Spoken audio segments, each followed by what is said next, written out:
Та бүхэн сүүлийн сар гарангийн хугацаанд дотор Монгол улсад өрнөсөн үйл явцыг бүгдээр анзаарсан ба. Энэ үйл явцад дотор баталж ороогүй төрийн байгууллага байхгүй болох гэж байна. Намуудын давцал хаваагдал, улс төрийн эрүүл өрсөлдөөн гэхээс илүүтэйгээр албан тушаалын зодон шахан болж хувирсан. Тэгээ энэ албан тушаалын зодон болж шахан болж хувирсан энэ хувирал дотор хамгийн хохирол амсаж байгаа институт бол парламентын улсын хурл байсан. Тэгээд энэ үйл явдлыг ажиглаа ингээ харахад энэ бол зөвхөн Монгол улсын үйл явдал ерөөсөө биш байна. Дэлхийн нийтэд ч гэсэн ийм үйл явдал зөндөө болж байсан байна. Тэгээ сургамж аваад олон улсын сайн туршлага нь юу болсон бэ гэхээр ер нь энэ парламент гэдэг чинь олон цөөхөөр хоорондоо мэтгэлцэж, маргаж, үзэл бодлогоо уралдуулж, бас ойлголцож энэ улс орныг авч явдаг гэдэг гол суурь тогтолцоо. Улсын бүрэн эрхт байдал гэж байдаг бол тэр бүрэн эрхт байдлыг ерөөсөө улсын хурл буюу парламент нь илэрхийлдэг. Тийм учраас энэ парламент гэж ярьж байгаа улсын хурлыг нэг намын хурл болохгүй, нэг намын даргын таанц иргэдэг, бүжиглдэг талбар болохгүй тулд дэлхийн нийтээр нэг олж авсан туршлага бол ерөөсөө парламентын спикер бол намаасаа түтгэлздэг. Харин төвч голч байр суурин дээрээс парламентын эрүүл мэтгэлцээний дотоод ардчлалыг хөгжүүлж идэг гол институт, гол албан тушаал юм байна. Тэгэхээр Монгол улс ч гэсэн энэ улсын хурлын дархлаа, энэ улсын хурлын улс орны бүрэн эрхт байдлыг илэрхийлж идэг тэр мөн чанарыг гээхгүй тулд намын дарга парламентын толгой дээр гарч сууж идэг биш. Харин энэ намуудыг эрүүл мэтгэлцээнийг өрнүүлж идэг төвийг сахигч улс төрчин арай нэг ноён нургатай зангарахтай хэсэг нь энэ парламентын гол зогсож идэг, эрд зоригтой, эрч хүчтэй засгийн газар руугаа явж идэг энэ олон улсын туршлагаар явах хэрэгтэй байна. Тийм учраас парламентын спикер юу улсын хурлын даргыг энэ давхар ажил эрхлэлтэй холбоотой хязгаарлалтыг бол тодорхой тавьж өгөх хэрэгтэй юм байна. Ер нь бол олон улсад нэг л жишг байдаг юм байна. Олон улсын давцанд парламентын олон улсын холбоо гэж байдаг. Энэ холбооны төвшний гадагшаа гарсан албан тушаалыг хавсрахаас бусдаар парламентын спикер дотроо ямар нэгэн албан тушаал хавсарч болохгүй байх хэрэгтэй юм байна. Намаасаа түтгэлздэг байх хэрэгтэй юм байна гэдэг энэ зарчмын дагуу хууль өргөн барь гэж санаачлаг гаргаж байгаа. Тэгээ энэ хүрээнд бүлэгдээ танилцуулаад бүлгээс дэмжлэг авч байна. Ер нь бол улсын хурл улс төр дагаж савладаг байхгүй тулд парламентын намуудын дарга нар нь дотроо мэтгэлцэж тэр мэтгэлцээний зохион байгуулдаг хүн нам бус байхаар зохион байгуулагдах нь бол олон улсын туршлага байна. За энэ туршлагаар бид бол урагшаа явах хэрэгтэй. Ер нь бол бидэнд нэг зарчим байх хэрэгтэй. Ямар нэгэн асуудал болоход сургамж аваад сургамжаасаа шийдлээ олж явах хэрэгтэй. Шийдэлгүйгээр сургамжаа авалгүйгээр асуудлыг давж дуулаад эвлэлээгээд ард нь өнгөрөх юм бол хизээ нэгэн цаг дахиад энэ зөрчил гарна. Тэгээд дахиад парламент улсын хурл хохирно. Дахиад улс орны бүрэн эрхт байдал өөрөө ганхна. Тэгээ энэ үндслээр хуулийн төсөл боловсруулагдаж байна. Та бүхэн санаж байгаа бол Амар Баясгалан гэдэг улсын хурлын дарга байсан. Амар Баясгалан гэдэг улсын хурлын дарга намын дарга болно гэдэг нэрээ зарлаад өрсөлдөөнд орсон. Яг тэр үед ардчсан намаас нэг байр суурь маш тодорхой илэрхийлэгдсэн. Ямар байр суурь байсан бэ гэхээр нэг намын даргад өрсөлдөх гэж байгаа улсын хурлын дарга өөрөө сонирхлын зөрчилтэй байна. Намын дарга болно гэдэг бол улсын хурлыг сонирхлын зөрчилгүй удирдах чадахгүй. Тийм учраас Амар Баясгалан гэдэг хүн улсын хурлын даргын нэрээр улсын хурлын чуулганыг удирдах болохгүй гэдэг шийдвэрийг Арс намын бүлэг гаргаж ирсэн. Та бүхэн санаж байгаа бол энэ улсын хурлын дарга аль нэг намын дарга болохгүй гэдэг энэ санаачлаг яриа өнөөдөр гарч байгаа яриа ерөөсөө биш. Анх ардын намын даргын өрсөлдөө эхлэхэд яригдсан яриа. Энэ байр суурийг Арц намын бүлэг сар гарангийн өмнө маш тодорхой бүлгээрээ сууж байгаа гаргасан. Та бүхэн бас санаж байгаа бол энэ ардын намын хурлын өмнө ер нь парламентын спикер аль нэг намын дарга байж болохгүй юм байна гэдэг байр суурь би хувьдаач илэрхийлж ирсэн.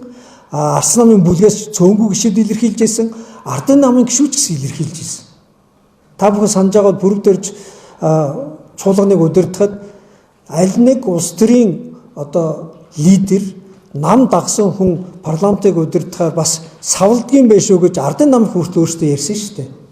Тийм учраас энэ бол өнөөдөр ардын намын хурал зориулсан үг ерөөсөө биш. Энэ парламент ардын намын хурал хийсэн хийгээгүй, ардын нам байсан байгаагүй, Монгол улсад улсын их хурал буюу парламент бол байна. Парламентын засаглал оршин тогтносоор л байна. Тийм учраас дараагийн 30 жил үү, 60 жил үү, 100 жил үү Монгол улс парламенттай байхын тулд парламентын дарга нь нэг намын дарга хийгээд намынхаа улс төрийг парламент руу оруулж ирдэг энэ буруу жишг цаашид явж болохгүй байна гэдэг л санаа. Монгол Улсын үндсэн хуулийн дээр ерөнхийлөгчийг төр эзгүй түүнийг улсын их хурлын дарга орлоно гэж байгаа.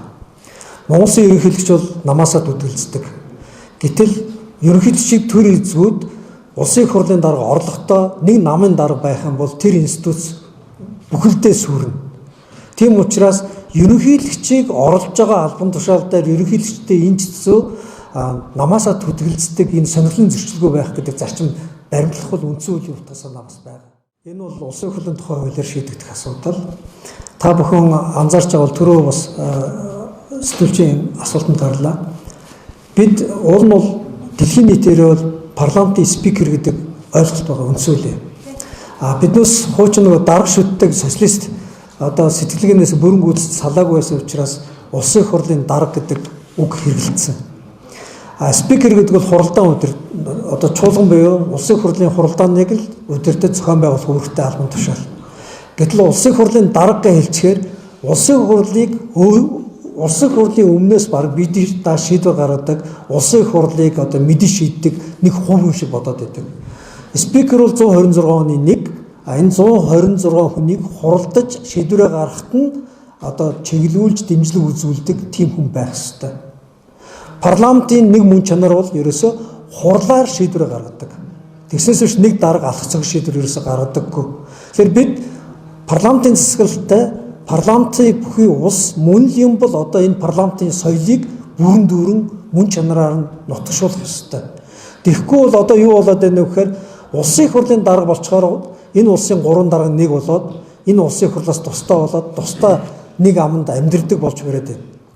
Та бүхэн одоо уул нь бол социализмоос салахдаа дарга нарын тусгай хангамжийг авч хаяа гэж бид бүхэн салсан. Гэтэл 3 дарга нэг уулын аманд ард түмнээсээ тусдаа амьдруулдаг улс болж орчод байгаа шүү дээ. Одоо ийм социалист угшсан уламжлалаасаа бид салахгүй бол өнгөрсөн 30 жилийн хамгийн том алдаа парламент засгалдаг биш 3 дарга засгалдаг улс болж хувирсан. 3 даргахийн нэг нь улсын их хурлын дарга болдог улс болж хувирсан. Яагаад бусад улс оронд спикер нь парламентын ордон дотор амьдардаг? Яагаад гэвэл ямар ч нөхцөлд энэ парламентын бүрэн ихт байдлаа хэрэгжүүлэхийн тулд зүгээр л дасгалгүй хуралдах чадвартай байх ёстой. Тэгснээс биш тусдаа дарга нартаа нэг хотгонд амьдардаг, тусдаа дарга нартаа үндэсний аюулгүй байдлын зөвлөгөөж дахиад нэг хурал хийдэг тийм байж ерөөсөө болохгүй. Энэ агуулгыг одоо мөн чанараар нь Монгол улс парламентын засаглал бүхий парламентын бүгд найрамдах улс мөн юм бол энэ парламент буюу улсын их хурлыг улсын их хурл гэдэг мөн чанараар бий болох ёстой. Тэхийн тулд ядаж энэ парламентын спикер буюу улсын их хурлын дарга намаас нь төлөвлөзүүлээд төвч голч байр суурин дээр олон цөөнхийг одоо мэтгэлцүүлдэг, бодлогыг нь одоо хилцүүлдэг, олон хүн шийдвэрээ гаргадаг, цөөнх нь хяналтаа тавьж чаддаг энэ голч төвч байр суурин дээр зогсдог парламентын даргатай болох ёстой. Инхийн тулд намаасаа төдөлзөх ёстой, давхар ажил хаштдаггүй байх ёстой. Намын дарга хийдэг хүн парламентын толгой дээр гараа суух юм бол энэ улсын их хурл гэдэг бол тэр намын хурл болж хувирна. Улсын их хурл нэг намын хурл болох юм бол социализмын үеийн нам төр нэг гэдэг энэ зарчим буцаад амьлна. Энэ зарчмыг амьлуулахгүй тулд бид юу хийх ёстой вэ гэхээр улсын их хурл бол олон намын тогтолцооны цөм байх ёстой. Тэрийг толгой дээр нэг намын дарга гарч суух биш, олон намын даргыг хуралдаанаа зөв хийж явуулдаг тэр тогтолцоонд оруулж чадах спикер болох ёстой. Ирэх барьж байгаа намын дарга бодлогоо яриад сөрөг хүчин хийж байгаа намын дарга нь түүнийг нь шүмжлээд тэр одоо парламентынхаа голд мэтгэлцдэг байх ёстой. Та бүхэн сая анзаарсан бол улсын их хурлын одоо цаг гээд ерөнхий сайд мэдээлэл өгдөг байсан цагийг бидээс мэтгэлзээний цаг болгож хувирсан. Хэрвээ энэ мэтгэлзээний цагийг амьлуулъя гэвэл нэг намынхан дараа нь тэр мэтгэлзээнийг зохион байгуулад алхаараа дээр суудаг биш, Харин мэтгэлцэх нөгөө талд нь зогсож байдаг байх ёстой шүү дээ. Энэ зарчмыг амьлуулахад садаа болох нэг зүйлийг ардчсан нам одоо дэмжихгүй. Тэр садаа болох зүйл нь юу вэ гэхээр ирэх барьж байгаа намын дарга улсын их хурлын дарга болно гэх юм бол энэ бол парламентын мэтгэлцээ парламентын дотоод арчил байхгүй болно гэсэн үг. Энэ бол зарчмын зүйл. Энэ бол үндсэн хуулийн одоо мөн чанар болсон агуулгын зүйл.